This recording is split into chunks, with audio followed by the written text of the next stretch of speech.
long-anticipated George Zimmerman murder trial got off to quite the start yesterday as prosecutors led with an expletive-filled rant and the defense turned to jokes.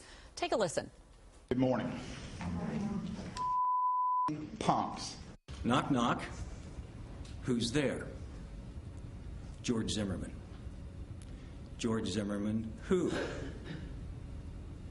All right, good. You're on the jury. Okay, now here to dissect exactly what the heck went down is attorney John A. Patti. First, let's talk about what is the opening argument supposed to be? I felt like this one was a made-for-TV and not necessarily for those jurors who were there to decide on this trial. No, it better be made for those jurors.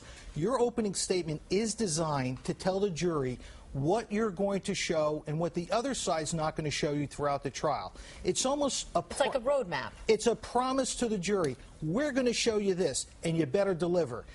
And telling a knock-knock joke, you talk about heat getting to someone. And it fell so flat. I mean, there was like nothing behind it. There was no momentum to it. Kirsten, let's assume it was the funniest joke in the world. Someone died here. It's bizarre. You're not telling a knock-knock joke or any joke at a murder trial. And what about the prosecution starting out by, now, granted, it was a real attention grabber because he's using those words, but do you think that had more impact than what the defense was trying to do? No, I don't. I think using the F-bomb, even if it's a verbatim, I think you take a risk of offending people. Right. And that's what you don't want to do. Don't forget, the attorneys are playing to a theater of 6 people, and they have to get these 6 people on their side. Good thing for both the prosecution and the defense that probably in 2 weeks they're going to forget about it, although the knock-knock joke maybe not so much. This is the time, both the opening and closing arguments are when the defense and prosecution can speak without anybody interrupting them.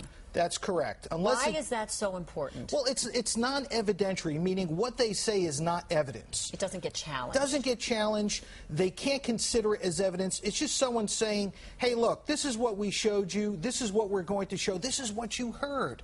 So it's persuasion. It's advocacy. It doesn't go into evidence. And let's talk about the evidence because some things have been taken out, namely the analysis of that tape by a voice recognition expert. How much is that going to damage the case? Oh, I think it has a heavy impact. What the judge says is this is junk science. There's no science behind it. And again, it goes to the basics of whether or not this evidence is relevant. And so what's going to be next for each of the legal teams now that they've given their opening arguments? Well, now the prosecution starts. It's their burden. It's not the defense that has to stand up and say our client is innocent. It's the prosecution that has to prove he's guilty. And if I could, in law school, we use the scales of justice. It's beyond a reasonable doubt.